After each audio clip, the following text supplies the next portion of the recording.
Caitlin Clark has quickly established herself as one of the biggest sensations in the WNBA, and this game is a perfect example of why she is already rewriting franchise history in just her rookie season.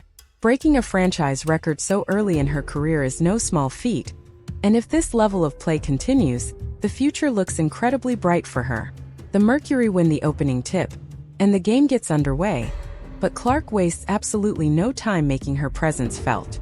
Right from the start, she operates in her usual rhythm, coming off a screen and roll action. Typically, Clark looks to loosen up the defense by involving her teammates before finding her own shot. But this time she flips the script, opening the game with a deep three-pointer from downtown. Kalia Copper responds on the other end, scoring off a pick and roll of her own and using a smooth hesitation move to finish. But from this point forward, the night turns into a historic quarter for the Fever guard. Clark begins by manipulating the pick and roll to perfection, finishing softly off the glass.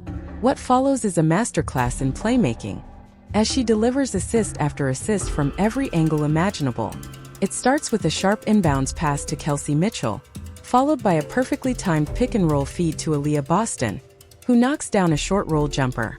Clark continues to punish the defense, pushing the pace in transition and finding Mitchell once again on the fast break for an easy 2 points. And that is still just the beginning. On the next pick-and-roll, the Mercury try to defend her with ice coverage, forcing her to her right. Clark remains calm, patient, and composed, refusing to rush the play. Eventually, she threads a pass to a cutting Mitchell for yet another assist. Her vision doesn't stop there. She sees the floor in full-court situations as well, tossing another beautiful dime to Mitchell to record her 7th assist of the first quarter, officially setting a new franchise record. On the other side of the floor, there isn't much to highlight for Phoenix in the opening quarter aside from a few strong plays by Brittany Griner. Griner shows her versatility, scoring the ball efficiently, and also making the right read when doubled in the post by finding an open shooter. Natasha Cloud adds a couple of solid plays as well, attacking the paint off the pick and roll, finishing strong, and occasionally finding the bigs for open jumpers.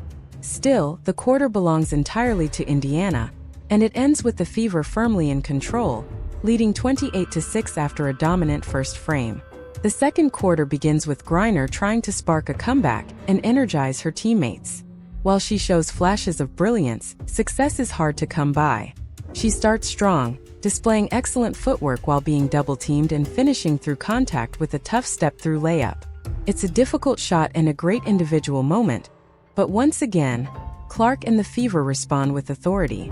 After spending the first quarter facilitating and setting up her teammates, Clark decides it's time to take over as a scorer. This sequence silences many of her critics, especially those who claim she is soft, relies too much on jump shots, or avoids contact. On one particular play, Clark proves the opposite, attacking the basket with pure physicality. She uses a bully ball style reminiscent of Carmelo Anthony during his Denver Nuggets days, lowering her shoulder, absorbing contact, and powering her way to the rim for the finish.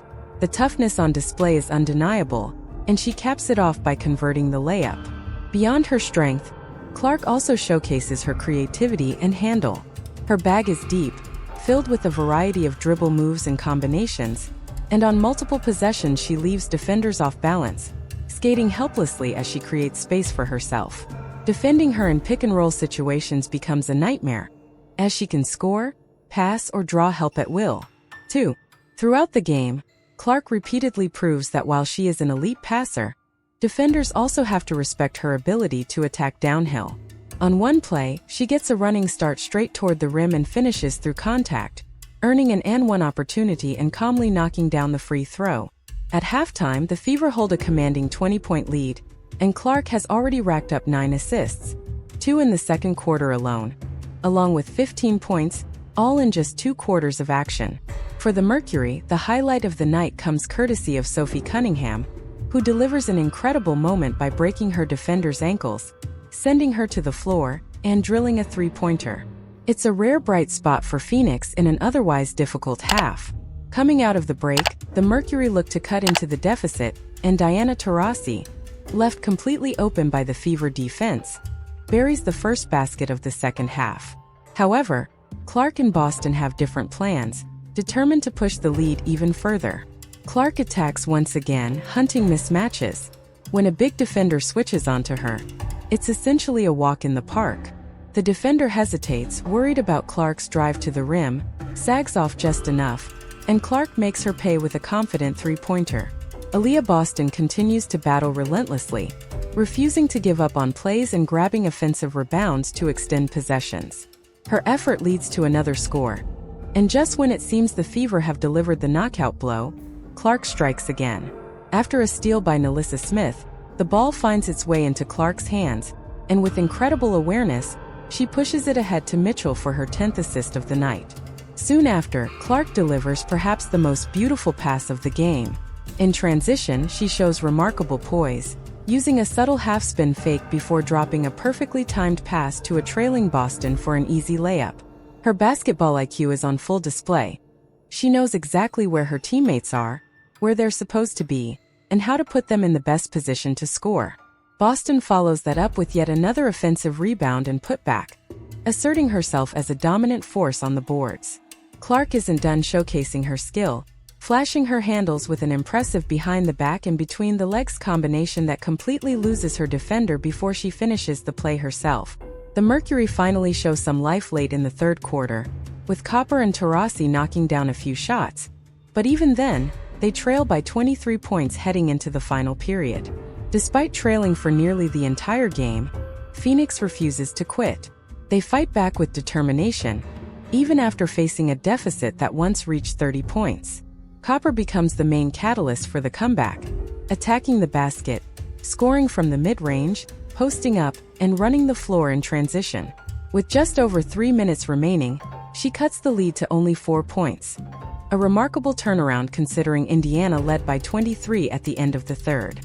That kind of resilience is inspiring, and Cunningham and Taurasi also play key roles in the run. But Clark refuses to let the comeback continue. Showing why she is already considered one of the most clutch players in the league, she remains calm under pressure, doesn't rush, and makes the right decisions. She delivers 2 massive assists, one into the low post and another on a skip pass across the court to Mitchell, effectively icing the game and sealing another Fever victory. Clark finishes the night with 20 points, 13 assists and 6 rebounds, capping off a career performance and leading her team to a double-digit win for the season.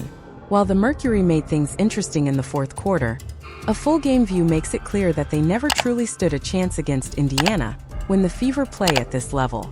That's going to do it for this one. Thanks for watching. Let us know your thoughts in the comments below. Don't forget to like, subscribe, and share if you enjoyed the video, and we'll see you in the next one.